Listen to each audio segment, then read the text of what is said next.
निश्चित भाव मु अत्यंत आनंदित आ खुशी गत थर नुआखाई पर्व रे सामिल होते आज नुआखाई भेटघाट रे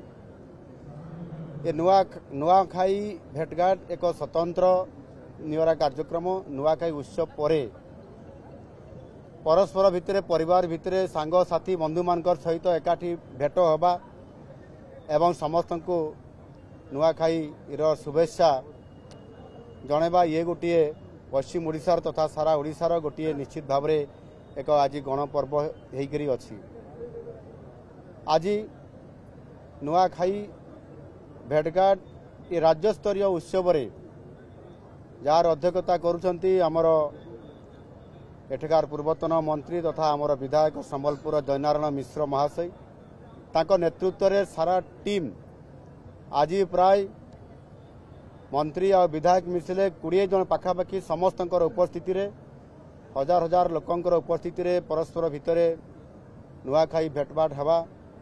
एवं परस्पर को संबोधन करिकी ये उत्सव पालन करिबा निश्चित भाव में बहुत बड़ गोटे आज खुशी आनी देछि। मत लगुच एभली उत्सव आगु मु तो देखी नथिली ये बोधे सर्वश्रेष्ठ उत्सव भी हेब विशेष करके पश्चिम ओडिशा को चाषी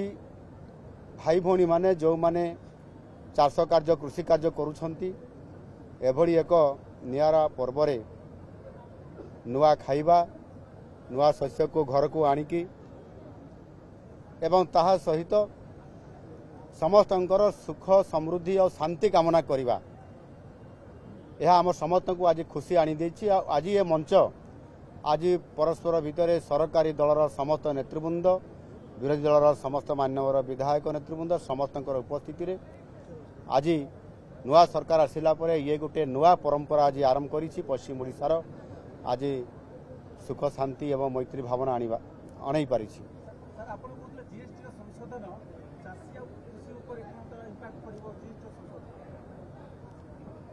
जीएसटी काउंसिल रे जो संशोधन अणा जाइछि जीएसटी 4टी स्लाब रु 2टी स्लाब को अणा जाइछि सेथिरे बेसिकली कृषक मानकर उन्नतीकरण क्षेत्र में यह बहुत बड़ सहायक हब सेथिरे कृषि उत्पादित द्रव्य ठारू आरंभ करी कृषि जंत्रपाती आपंकर ट्रैक्टर टू आरंभ कर ट्रैक्टर टायर पर्यंत सबु क्षेत्र में जहाँ 18%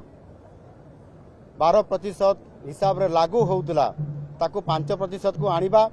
एवं ता ऊपर खाद्य जिनिस ऊपर 0% को आनिबा ये गोटे मोदी जी निम्न मध्यवित्त एवं मध्यवित्त परिवार प्रति बहुत बड़ा गोटे भेटी देइछंती नवरात्रु यह कार्यकारी करा जिवो एवं सेथिपाई विशेष करके पश्चिम ओडिशा एक कृषि अंचल होइतिबा कारणरू एवं एठी कृषि कार्य अधिक होइतिबा कारणरू कृषि भाई भणी मानकर पाई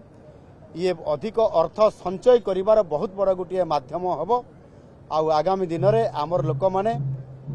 अधिक संचय करले मार्केटिंग करिवे तीर्थ करिवे पर्यटन करिवे एवं निश्चित भाव में ओडिशा को मध्य समृद्ध करिबा पाई बहुत बड़ा भूमिका सामने ही निभेबे आ सेथि लागी ये कार्यक्रम विशेष करके कृषि कार्य आ कृषक भाई भौणी माने जो माने एठी एथिरे नियोजित अछंती आम सरकार आसिला परे पीएम किसान सीएम किसान मुख्यमंत्री कृषक समृद्धि योजना सुभद्रा योजना एभली योजना करने द्वारा गोटे कृषि परिवार रे ये समस्त योजना गुड़िक संपृक्ति थिबा कारणरू आज आम ये कृषि परिवार रे 58,000 टंका तांको परिवार को वार्षिक आज आसुची आ जहाँकि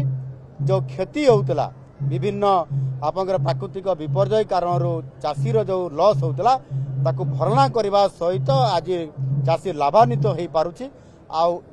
ए कृषि पर्व नुआखाई एथिरे संकेत दउची समस्त को एकाठी करिगिरी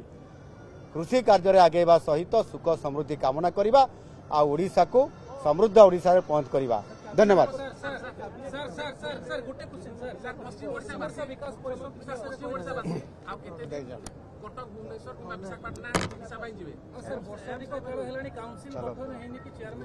शुणु